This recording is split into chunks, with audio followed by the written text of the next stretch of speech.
Hey, y'all, and welcome to This Is Nothing New. My name's Michelle, and this is the show where we drop the trends, get back to the basics, and uncover those lessons hiding in everyday life. Today, I am joined by Kim Byrne. Kim is a life and leadership coach, speaker, and founder of Seeds to Stories.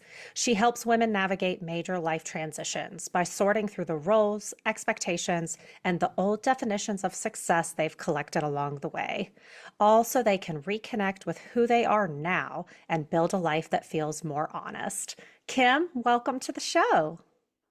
Thanks, Michelle. It's great to be here. Yeah, I'm so excited to dive into a really good conversation today because I feel there's a lot of parallels in the type of work we do with helping women really identify these outdated patterns and kind of have a little bit of a, come to reality moment with love, of course, but come to reality Exactly. moment with like what feels right these days. So I know a lot of this work is all about returning to the fundamentals, returning to the basics first. So, in your perspective, what does getting back to the basics mean? I think what first comes to mind when I hear that question is an internal question of who am I, but who am I now? And so often we answer that question very quickly with what we do, who we are in relationships, and don't pause long enough to say, who am I really? Who's really wants to show up in the world, and how do I want to show up in the world? And that idea of who I am, and if that shifts at all, there can be this almost like a residue left over from some of these past experiences or roles or jobs, and we don't recognize that. And when we fail to recognize that, we kind of don't see what's that little bit of stuff that's either holding us back or putting helping us move forward in a pattern that maybe we don't want to move forward in. Yeah, and that whole idea of asking ourselves, who am I now? I know I could say for myself, I for a long time when I would think about who am I, it was what's my title? Mhm. What is the label that I can put on myself to package it in a digestible way for people to understand. And so actually as I'm saying that, I'm realizing that whenever I asked that question, it was not who am I to me, it was who am I to other people. Right. And that's where we often, yeah, we get tied up in answering for other people and neatly packaging it. And it's who we are. We are not a marketing demographic. We are complicated human beings, not bad complication, but just there's a lot to us. We have lots of different roles, we have lots of different interests. And to answer a question like that is takes time and really some thoughtfulness, and to turn inward versus saying, yeah, what do I do on the outside? What do people see? And the whole what do people see? That is, I love that you said we're not a marketing demographic, but it can sometimes feel that way, Yeah. especially in this, where we are in society of like social media. If we look at social media, you have to have, well, maybe that's a strong language. It feels like you Yeah. have to have a label or a gimmick or a niche or a whatever to have any type of purpose or Right. value. And I think that feels like one of the most contradictory messages that we get is like, no, figure out who you are right now to yourself, but also the entire world is judging you. Right. And that's not an easy place to stand, right? So it's uncomfortable to stand there and try to answer that question for ourselves when we know the minute we speak something, somebody's going to judge. And some of that is true judgment, and some of it is us judging ourselves based on what we think they're perceiving. And so it's this really awkward place to hang out. But that discomfort and spending you don't have to be there all the time, but spending some time there on a regular basis is what gets us to finding that truth. And so that we can go out into the world and represent ourselves authentically without the the fear of judgment. And you know what, in some ways it's always going to show up. You're going to meet some new people and they're going to, interact with you in a certain way, and it will feel like judgment. But we build that resilience and also just trust in who we are to stand within that discomfort. Yeah, the whole idea of get comfortable being uncomfortable is, that's all very pervasive through the personal development and like life improvement spaces. Right. As you were talking about us kind of having that fear or concern about being judged, a pattern that I recently realized about myself actually through doing these podcast shows, and as I've been really like focusing on the podcast, I have realized that I have a tendency to assume what somebody is going to think. So then I start defending the point I just made in order to prove a potential perception wrong that I don't even know if it exists. And so I find myself in this cycle sometimes of I state an opinion, but then, there's layers and layers of context and background and education and, experience that I have to have that opinion, but nobody sees it.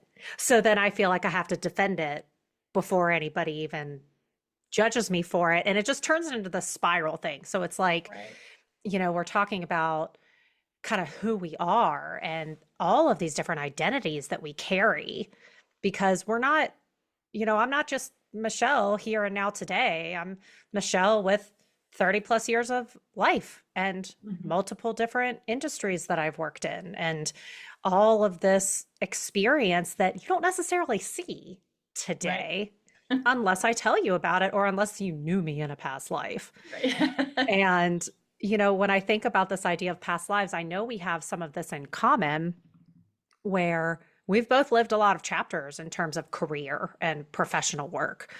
We were both in technology, Yes. and I was also in special events for about 10 years in the whole Mm. wedding industry. I worked Oh, at wow. Disney World, and I know you have also gone through a lot of chapters yourself from technology and product marketing to choosing to stay home and raise your son and rebuilding a professional life. Like that's a lot of transitions. And I know that your story will resonate with a lot of people out there who have gone through so many transitions.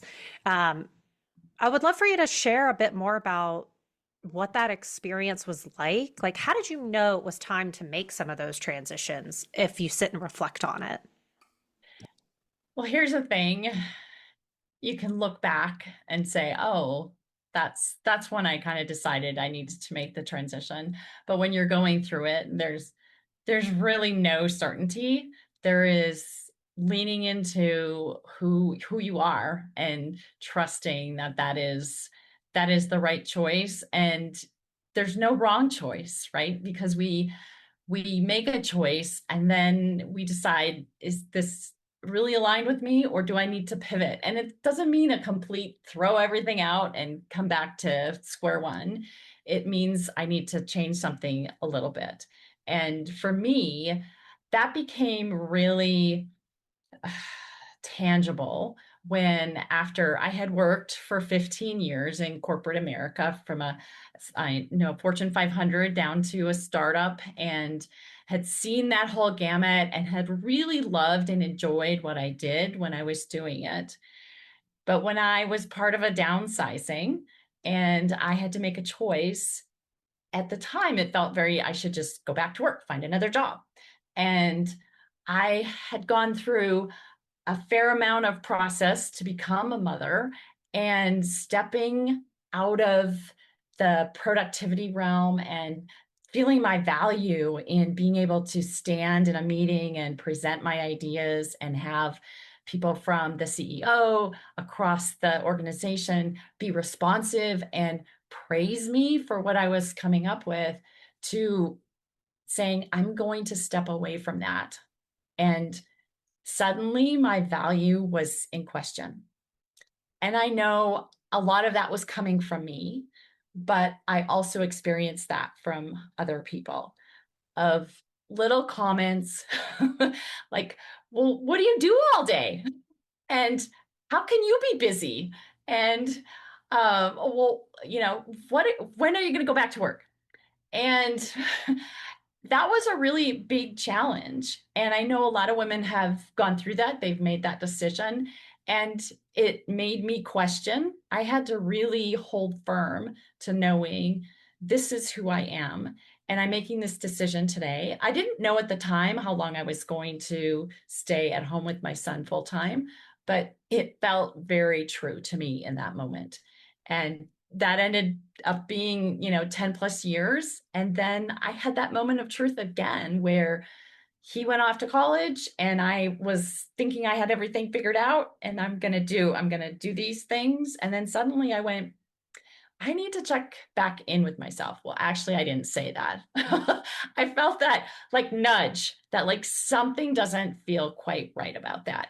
And sitting with that for a while was very uncomfortable because the pressure then became, well, you have to go back to what you were doing and you have to make the same amount of money that you were making. And that no longer fit the identity and the values and the lifestyle that I wanted to live.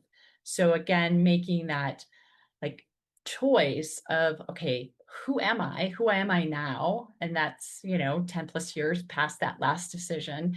And knowing that I was going to have to try some things and see kind of what was working and adjust as needed. And that has been as challenging as it is sometimes, it's also been the most rewarding.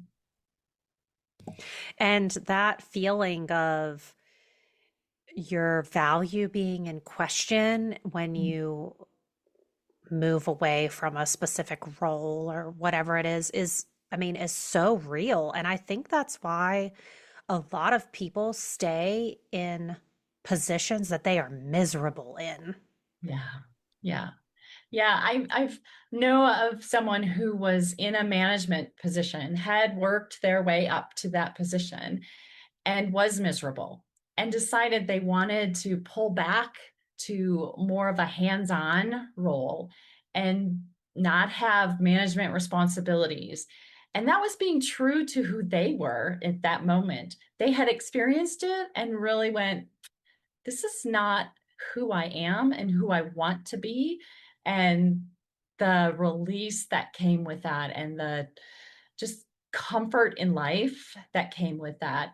And that goes both ways, right? It's just, do we take that pause and say, is this still aligned with me? And one of the signs is, if you're starting to feel that nudge or you're starting to go, going to work today, or I have to go to this concert, or I have to go to this event. And it's those commitments that we make out of expectation and roles of, oh, I'm the one that shows up. I'm the one that supports everyone. I'm the one, and going, yeah, but what is that doing to me? And what kind of am I living by not stepping back and asking that question? Is this truly who I am? And I find that a lot of people tend to ask themselves those questions when they are at their rock bottom, Mm, not yeah. beforehand. That's a tough place to ask those questions because then we tend to make really quick decisions like I'm quitting my job. I'm going to go do something else. I'm going to move to Thailand. I'm going to start a restaurant. We throw out all these ideas, and not that the ideas are bad in any, form. It's just that when you're operating from a level of energy where you are drained, burnt out, just totally overwhelmed, we make decisions that really aren't really truly aligned with ourselves. We're just looking for relief from the frustration or that feeling of this is not working anymore. And I have personal experience with being that one who asked themselves the question, is this actually what I want? At my rock bottom, I used to work for a startup software company and it was really great until it was really bad. Mm. And for about a year and a half, I went through this cycle where I was miserable, anxious, depressed, but then something would happen like the company got funding. So it was like a shiny, bright spot that I would be like, and everything's going to be better.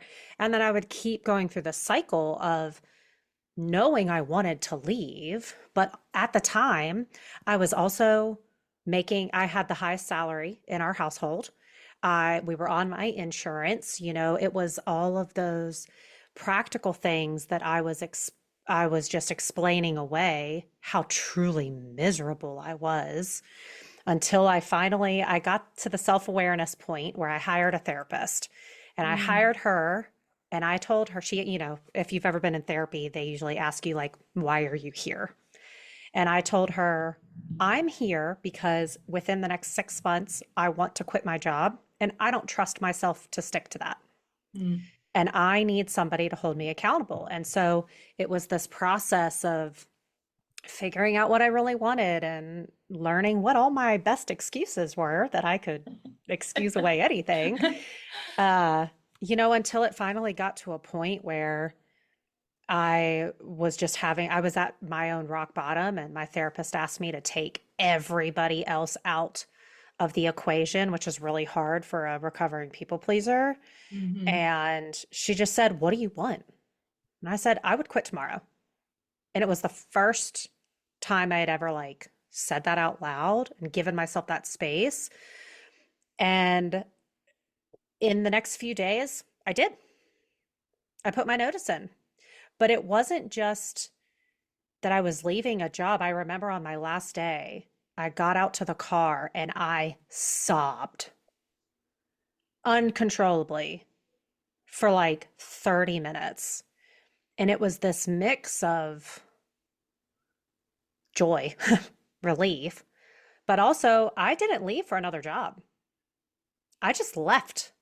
I needed Mm. a break. And so it was like grieving this identity as a, software startup leader and, all of that label stuff. And I know one of the things that you talk about that I would love for you to talk more on is like there's a lot of grief when you realize that you outgrow something that once brought you so much joy, grief Right. and guilt, at least on Yes. my side. So I'd love for you to speak to Yeah. that a little bit. Yeah. That I honor the choice that you made in leaving as you did. That is the question your therapist asked gave you the permission to say, I want, I want something.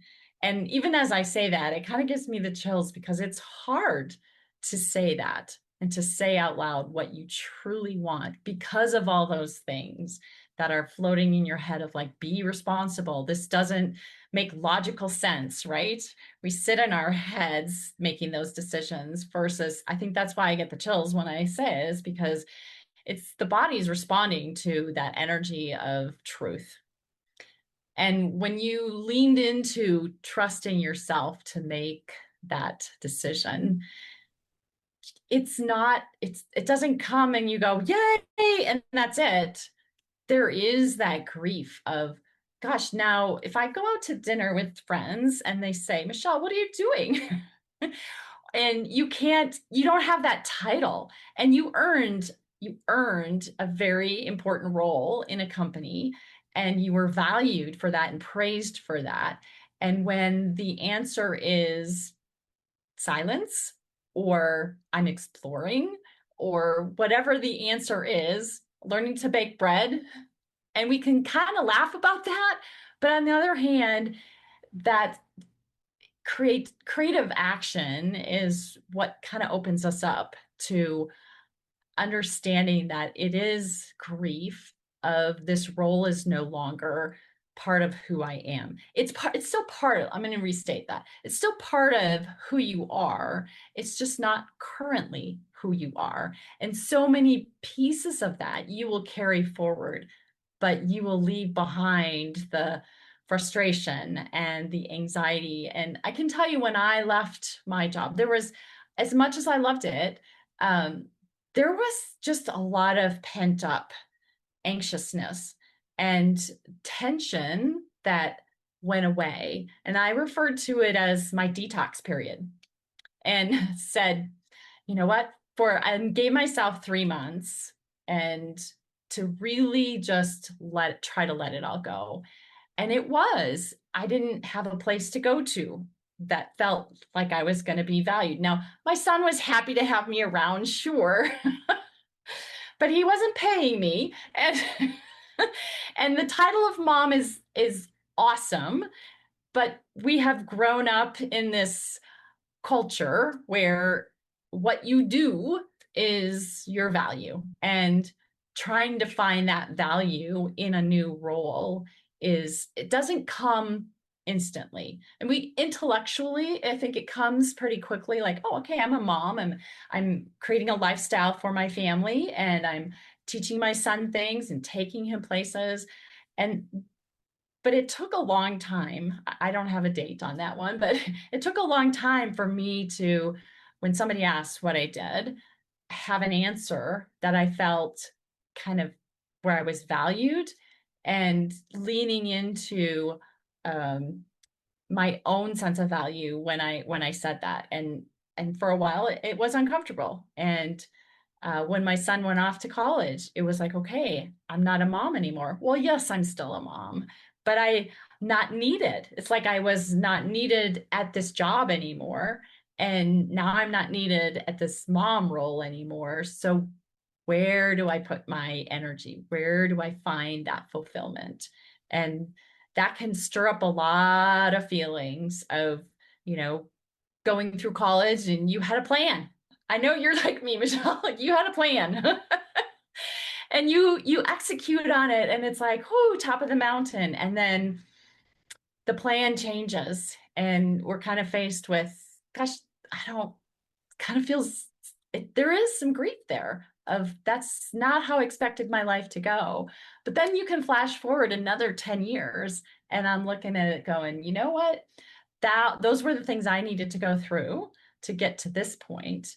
And the grief, the sadness has moved on to acceptance of what it has brought to me. And I look at your story and the things that you are able to do now because you went through that, and because your processing of that grief in that role, and how you bring that to people you work with and interact with now, is, you can't put a value on that, I don't think.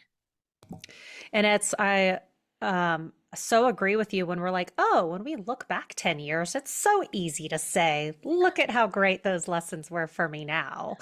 But one of the most challenging parts is when right now, in the present, we are in the midst of a massive transition.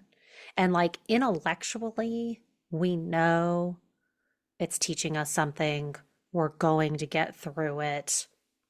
Everything will eventually be fine. But also, it feels scary, and we don't want to listen to that practical thing.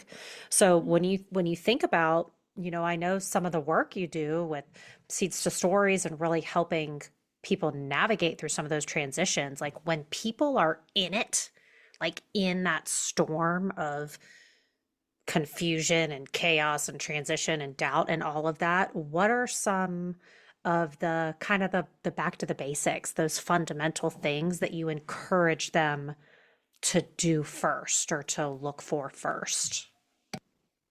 I think the first thing is just acknowledging that this is scary, this is uncomfortable, and it seems so basic, right? We want a big answer. We want, give me a worksheet to fill out, or give me a trip I should take because that'll clear everything up. I once heard a story about someone who was dealing with a really cranky child, and they wanted to go on to this trip to the Tibetan um, uh, whatever the house of worship and do a retreat, right? And a week of silence. And the monk that they talked to said, "You are not going to learn how to deal with a cranky child on in this silent retreat. You will learn to deal with a cranky child by sitting with the cranky child." And that is kind of what we need to do, is just sit with it and not run out and go, okay, I'm gonna start running because I can plan, train for a marathon now.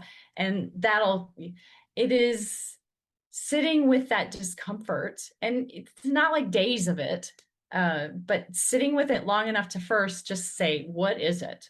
And then go a little deeper of what really is this? What's the story? I talk about seeds to stories, is really there's those seeds, those seed ideas that come to us, and we quickly dismiss them as, okay, that's not right. And there's a story behind that. There's a story we've telling ourselves. We're too old, we're too young, we're too whatever we tell ourselves, and it stops us. And if we can sit long enough with that story, and for some people, it makes sense to journal.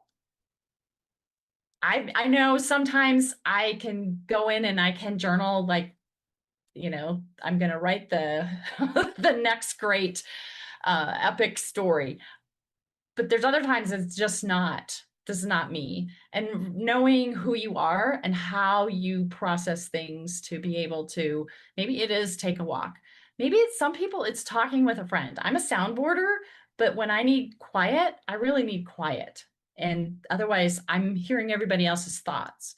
So sitting with, what do I need? What do I need in this moment to help me find what that thing is that is keeping me stuck, or keeping me tied to a story that's from the past. And that's really kind of like that idea of clutter and identity clutter, that we hold on to those stories, and they're our way of proving that we have value, or we want to be praised for something again. And sometimes we're starting over and we have to be the newbie at something. And that's uncomfortable too, to be, have a 20, 30 plus year career, and then you start over going, okay, I don't know how to do that.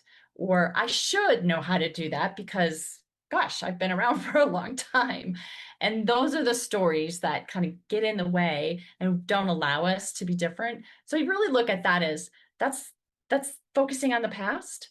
And then we can get pulled into this, well, I'm going to become the best version of myself. And what does that look like? Well, oftentimes there's nothing really wrong with that. It's just often when we talk about best version, we're talking about an external best version, somebody else's definition of a best version. And if we go there, we've kind of lost the plot. What we need to do is, what's the best version of me that I want to put out into the world, and who I want to be, not what do I want to do. And the real work is sitting in between those two those two ideas of who I am and what that's built, and the foundation that I have. We don't toss that out, but let it push us into the future a bit, while the future needs to not pull us too far. So we stand in that place, in that kind of gap, where we can experience both at the same time. Take some breaths, because we want to move on so quickly. We get an idea and it's like, I'm off to the races, because then I can say I'm doing something.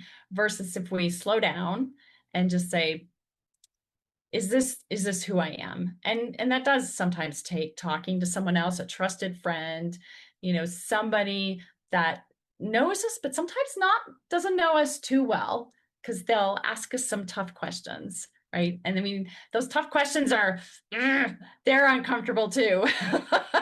But they the more resistant sometimes I feel like I am, I don't know if you feel this way, but when I'm really resisting someone's question about what I'm doing or what I've just said, I have to go, why am I resisting so much? And usually there's an underlying story there that I don't want to get rid of. I don't want to let go of, well, I'm the smart one. I'm the one that has this under control. I'm the strong one that now I have to admit I'm not. And I have so many different threads from what you just shared that I want to pull on to go in deeper. One of the things you were just talking about of resisting that question, my husband and I have we weren't always this great of communicators throughout our marriage, but we have gotten really good over the past several years to where if one of us is venting to the other person, we will say, do you want a response to that, or are you just talking? And what I have found is that typically when I start venting and I'm like, I don't want you to respond, just listen to me vent, it's because I don't want to be questioned about why I'm venting about whatever it is. But then once I get it all out, usually I follow up with, you can respond if you want to. What are your questions? I love that. I love that look up to the left with the eyes too. Like that's that's awesome. um, but it's so, going back to this idea of identity clutter, I, that's such an interesting way to put it because, before we clicked record, you were sharing a bit about how you really kind of came to terms with, or this whole idea of identity clutter really resurfaced when you were helping your parents move out of their home of 50 years and like physical clutter versus identity clutter and emotional clutter. Like how did that resurface in your life going through that experience?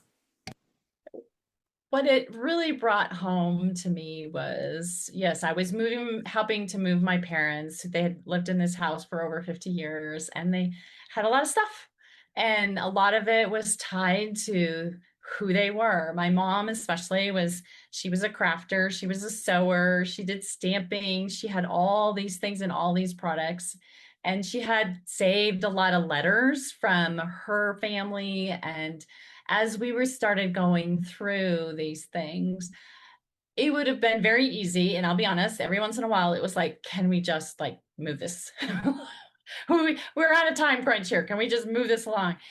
And for me, at one point, I realized that it wasn't about holding on to those things. It was having that moment of being seen for who I was at this time and that being treasured and valued and honored.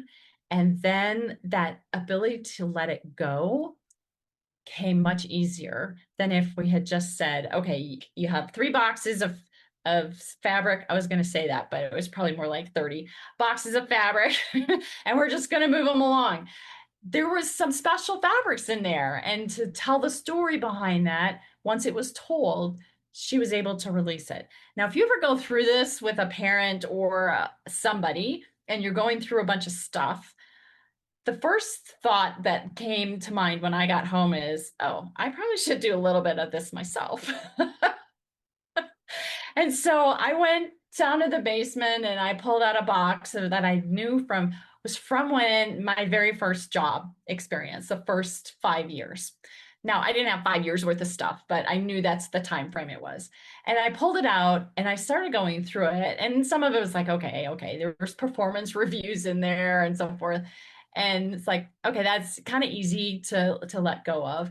And then I came across this review and also documentation of a speech I had given that I had been asked to give when I was fresh on the job. So I was probably 23 years old. And I went to a high school and talked to the classes there about technology and the company that I worked for. And when I saw that, I thought, so often it is just like throw it all out because I'm not that person anymore. I don't do programming. I don't, do those things. And yet there was a part of me that went, okay, there's still a piece of this that I need to carry forward.